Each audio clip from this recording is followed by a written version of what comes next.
I just turned the light on and looked at myself on the screen and strongly considered doing it in the dark. This, it's quite a vibe that's going on. But it's been about 4 billion degrees today. So yeah, this is it. Ridiculously, I've just been to see a film for the 3rd time, and this is the first time I've reviewed it. But the very fact that I've been to see it 3 times tells you that I really like it. So I just want to talk about In the Heights. In fact, I could talk about In the Heights until the cows come home because it's wonderful. It has been out a little while now. But for those of you who don't know, it is a musical. It is a film adaptation of a musical written by the creative genius that is Lin-Manuel Miranda. If that name rings a bell with you, he is the gentleman who created Hamilton and played Hamilton. He is also the chap who plays Jack in Mary Poppins Returns. He wrote the songs for Moana. Basically, he's like the coolest guy on the planet, just about. Certainly one of the most talented.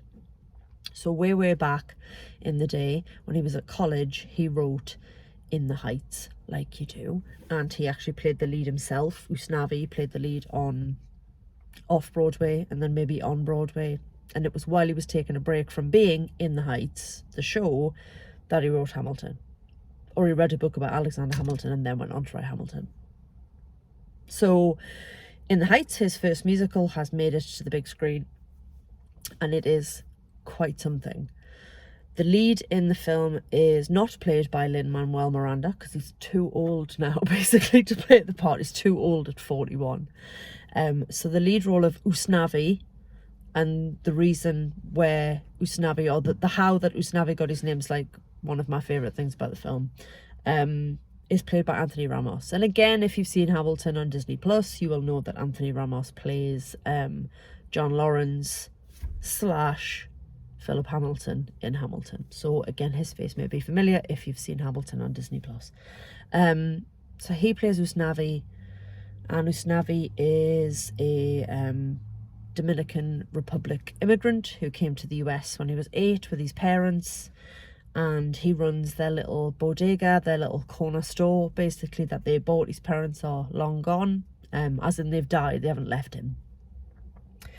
And the film's just about this community in Washington Heights where you have people from Puerto Rico, the Dominican Republic, people who are from Cuba, and they've all sort of congregated. So there's this incredible Latin community in Washington Heights, and it's just about people and their dreams, what they want to do. So Vanessa wants to be a fashion designer, and Nina's gone off to Stanford to study, and her dad has a cab company, and that's how he's made the money to send her to Stanford. And it's just about these people and their dreams and their pride and their culture and where they're from. But it's just this big glorious celebration. There's a build up to a blackout, so it keeps telling you on the screen how many days it is till a blackout, what the temperature's doing, because obviously in the middle of a heat wave, like we think we've got it bad now, and we have by our standards, but the temperatures that they're experiencing in the film are just crazy high, and it's all sort of building up to this blackout that's going to happen. There's a theme about a lottery ticket, which leads to probably definitely one of the best songs in the film, although there are a lot of phenomenal songs in the film.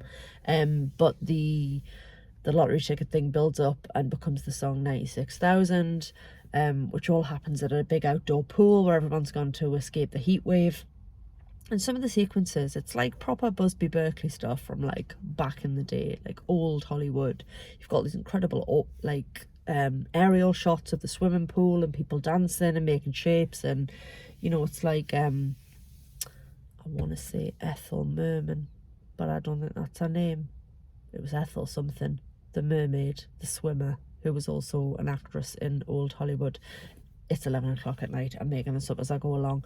But ultimately, yeah, it's just about people and pride and dreams and culture and where you're from, and it's got absolute banging tunes in it and wonderful dancing, and it's just this big, noisy, colourful, glorious celebration of life, both big dreams, and also just the mundanity of everyday life and how actually sometimes that can be special as well.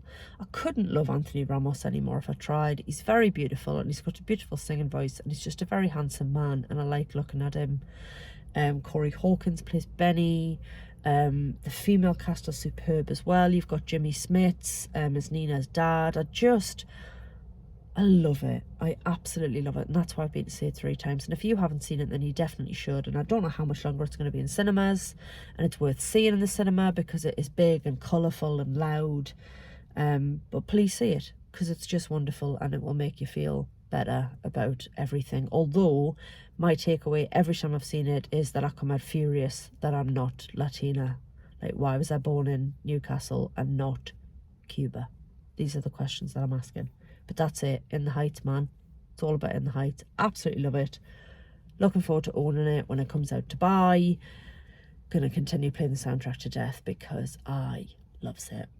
See it. You will not regret it. Maybe you will. I don't know. But if you don't like it, then you're wrong, quite frankly. And that's all I have to say on the matter. Thank you for listening and good night.